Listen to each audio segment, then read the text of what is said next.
porque elas representam homens se unindo para edificar um propósito deles mesmos. Mas só que eu não quero focar sobre o propósito que eles edificaram.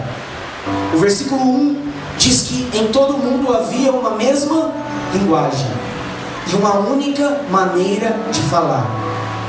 A primeira chave para que nós possamos alcançar uma unidade, todos serem um, como um, é todos terem uma mesma maneira de pensar e todos terem uma mesma maneira de falar. Porque quando fala que eles tinham uma mesma linguagem, o mesmo modo de falar, significa que a base de pensamento que eles tinham era muito semelhante, parecida, e eles se comunicavam e entendiam a comunicação. Para que haja uma unidade, para que nós possamos construir uma unidade, o primeiro ponto que eu quero trabalhar é que precisa haver uma comunicação clara. O mesmo modo de pensar e o mesmo modo de falar. Quando eu digo isso, eu não estou querendo que todos falem a mesma coisa. Fé, fé, fé. Não é isso. É que todos falem tendo a mesma base de pensamento. Eu não estou dizendo para todo mundo pensar igualzinho. Todo mundo pensa na cor preta. Igual, não. Eu estou dizendo que a base do pensamento modela o pensamento de todos. E todos pensam a partir do mesmo princípio. O mesmo modo de pensar e o mesmo modo de falar fala de ter a mente de um só homem. Todos nós precisamos alcançar a mente de um só homem para que nós possamos ter o mesmo modo de pensar e o mesmo modo de falar. A pergunta é, como, sendo pessoas diferentes, pensando diferente, vivendo vidas diferentes, conhecendo a vida de forma diferente, nós vamos conseguir ter uma mesma maneira de pensar e uma mesma maneira de falar? As Escrituras falam, Paulo ensina que a igreja, nós temos a mente de Cristo. E eu quero entender como que isso funciona. Só a gente declarar isso, nós temos a mente de Cristo, não ajudou, porque a gente continua ainda pensando de forma diferente.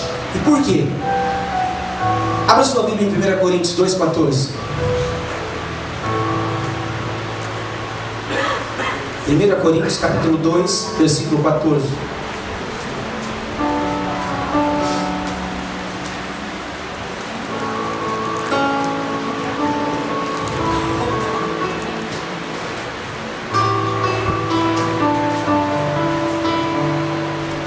Paulo escreve assim: ora, o homem natural não aceita as coisas do Espírito de Deus porque eles são loucura, e ele não pode entendê-las porque elas se discernem espiritualmente.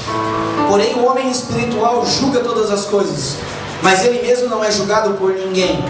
Pois quem conheceu a mente do Senhor para que o possa instruir? Nós, porém, temos a... Quem é que tem a mente de Cristo?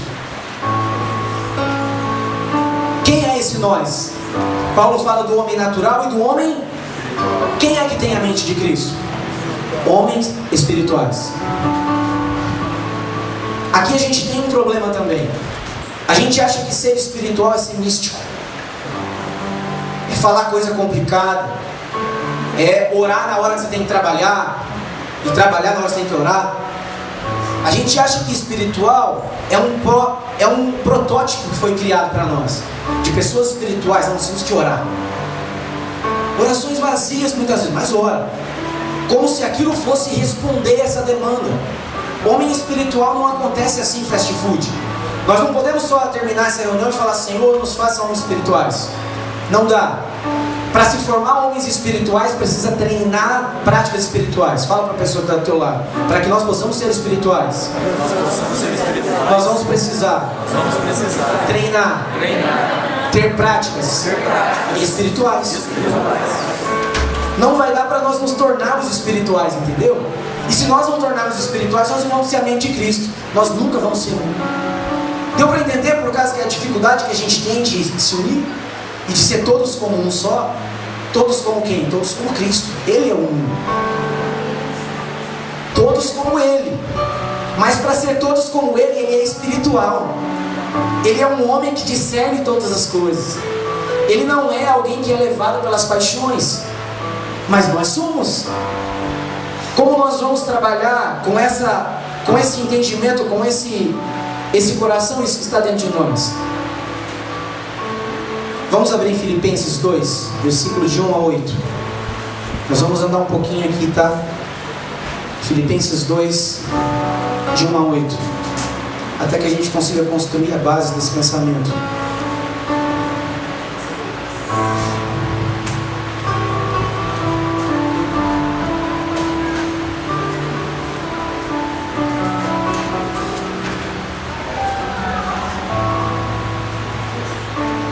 Todos abriram? Paulo escreve assim: portanto, se por estarmos em Cristo temos alguma exortação de amor, alguma comunhão do Espírito, alguma profunda fraternidade e compaixão, completai a minha alegria, tendo o mesmo modo de pensar, o mesmo amor, um só Espírito e uma só atitude. Nada façais por vaidade, pelo contrário, cada um considere com toda a humildade as demais pessoas superiores a si mesmo.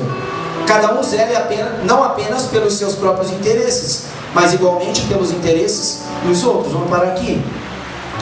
A formação de um homem espiritual está totalmente ligada a práticas espirituais. Não vai dar para nós nos tornarmos espirituais apenas cantando e apenas sendo fervorosos. Nós precisamos fazer isso.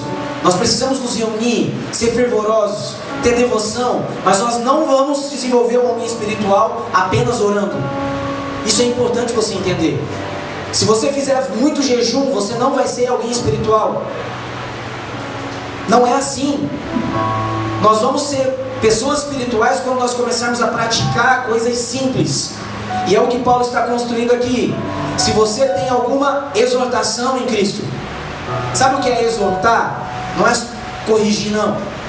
É conviver com alguém a ponto de falar: cara, isso aqui te prende. Você precisa romper com essa dependência que você tem dessa pessoa. Isso não é bom para você.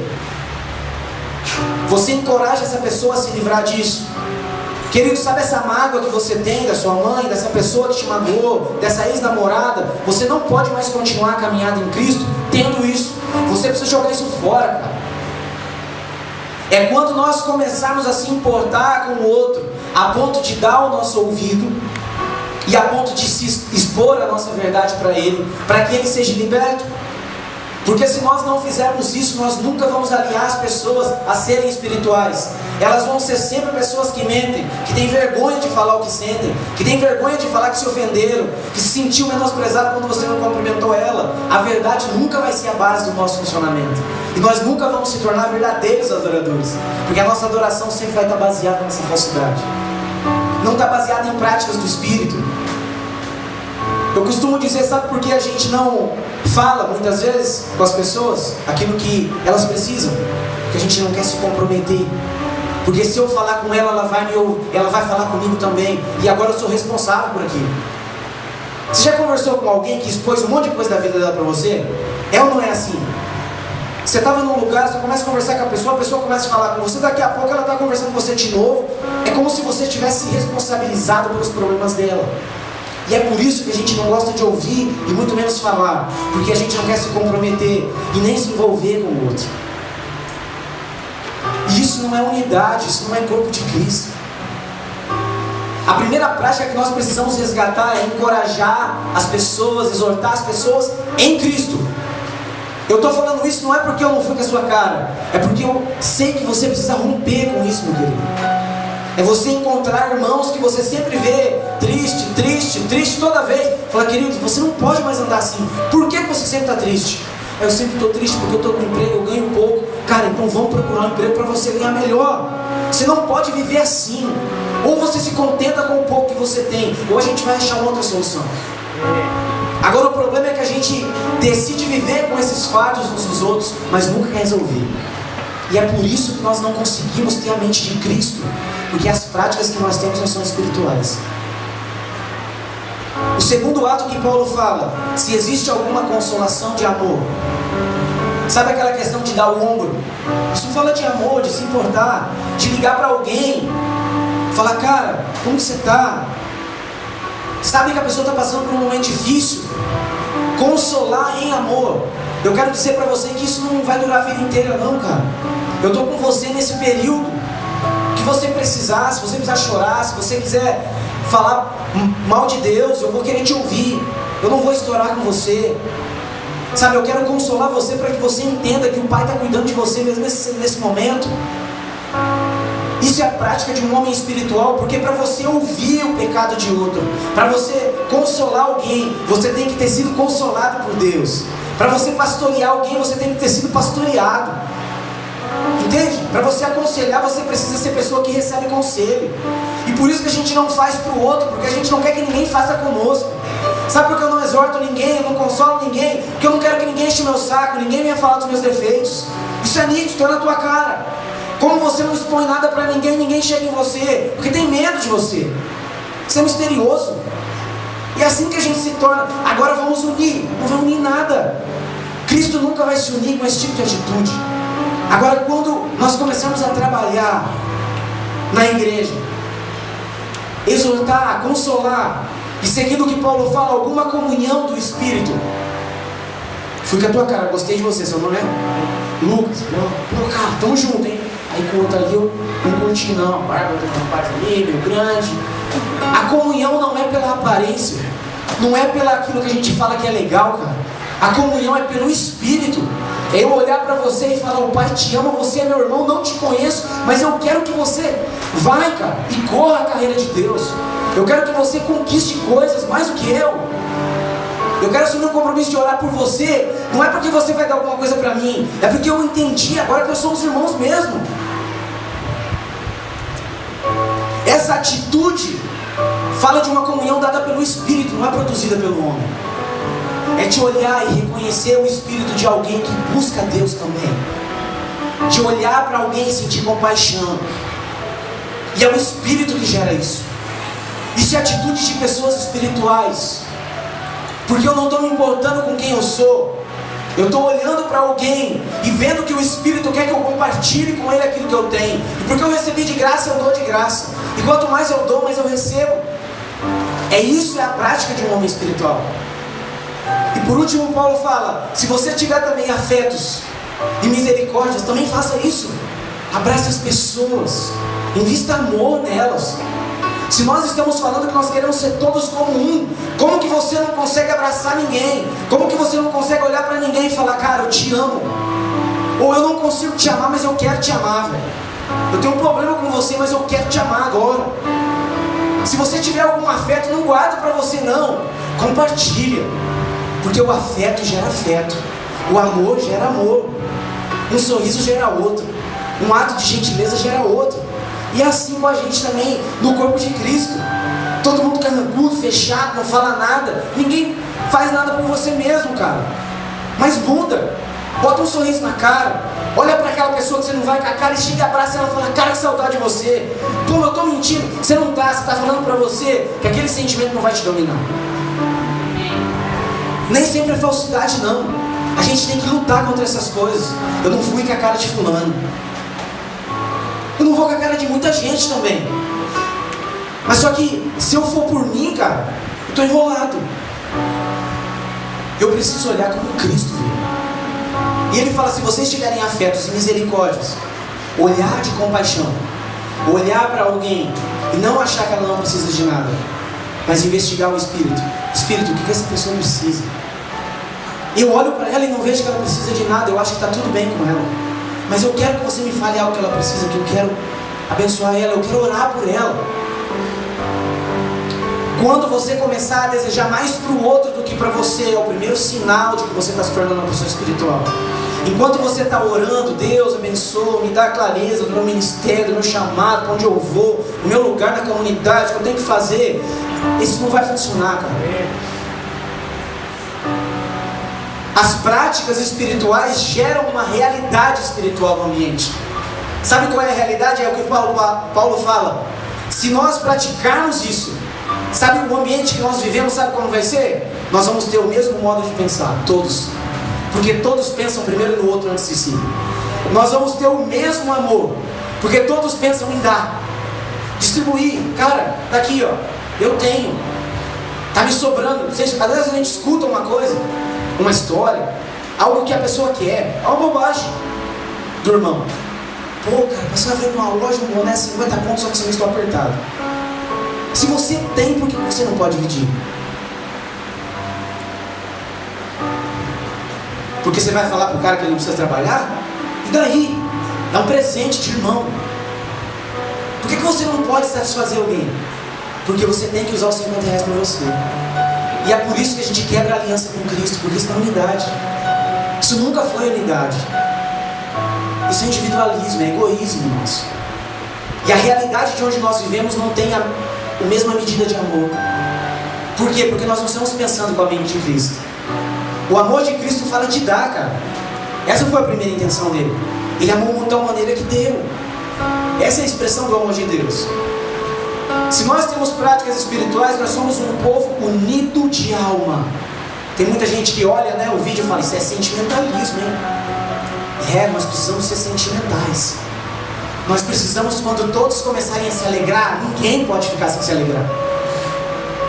Quando for dia de chorar, todo mundo chora junto. Quando for dia de alegria, todo mundo se alegra junto. Não é se você quer. Você está entendendo? O coletivo tira de você essa opção. Hoje eu não estou afim de dançar. Mas só que o corpo todo está dançando de alegria. E se você está falando que você não vai fazer, é porque você não faz parte desse coletivo. Você é um ser individual dentro do coletivo, isolado, sem Cristo, sem fé, sem amor, sem nada, vivendo um engano. A realidade desse ambiente é uma unidade de alma, de olhar um para o outro e falar, nós estamos ligados, cara, estamos juntos. Sabe aquela questão do time de futebol, olhar, cara, vamos quebrar tudo, vamos. É isso que a gente precisa, olhar um para o outro e enxergar. Falar, cara, não vai até o fim? Você vai até o fim? Vou, você vai, vou, também vou. Vamos lá. A empolgação, se exploda quem fala que é empolgação. Nós precisamos ter empolgação sim, desde que a base da empolgação seja a realidade de Deus. O problema é ser empolgado sem princípio nenhum, ser empolgado para fazer bobagem, para poder levantar o nome, para construir uma Nínive, ou construir uma Babel. Esse é o problema da empolgação, com o propósito errado. Nós precisamos ser unidos de alma. Essas práticas vão gerar esse ambiente, vão gerar um ambiente que todos vão ter o mesmo sentimento. Ninguém mais vai estar isolado num sentimento só. Se um estiver triste, e aquela tristeza for motivo para todos estarem tristes, todos vão se entristecer com ele. Mas se aquela tristeza for um motivo de desobediência, você vai ser exortado porque você não pode ficar triste, porque não é tempo de tristeza. E se você estiver dançando de alegria no dia que é para se arrepender e chorar, você também vai precisar ser exortado. Ei, acorda, você não pode ser como um menino que não entende o que tem que fazer. Porque a prática espiritual modela a realidade desse lugar. Isso constrói um homem espiritual. Práticas reais de vida, do dia a dia. Não é uma ideia, entendeu? Vamos todo mundo ajoelhar aqui, vamos passar a noite em oração. Isso vai ser ótimo. Mas só que não vai produzir homens espirituais, gente. Se nós não entendermos que o acesso para que eu me torne alguém espiritual está do meu lado, é vocês. Esse é o acesso. Quando nós temos práticas, temos a realidade, nós alcançamos um padrão. A hora que as pessoas chegam, elas vão tentar buscar algo para si. Não, isso aqui é meu. Aí você fala, tá bom, pode pegar. Toma mais um. Aí a pessoa fala, ué, como assim? Não, aqui a gente prioriza primeiro o outro, antes da gente. Eita, negócio esquisito. Porque se instalou nesse ambiente um padrão. A hora que alguém chegar dizendo, olha, eu sou isso, aquilo outro, que bom, cara, fico muito feliz que você é tudo isso. Nós somos apenas servos. Você realmente é alguém grande. A gente quer servir você. Caramba, que povo doido é esse? Cheguei em outro lugar aqui e falaram que eu não era nada disso. Mas só que nesse ambiente nós consideramos o outro superior a nós. Você olha para o teu irmão e fala, você é mais grande que ele. Sabe por quê? Quando nós somos mais grandes, nós temos dificuldade em abaixar para se tornar do tamanho do nosso irmão, da pessoa que nós julgamos ser menor. Quando as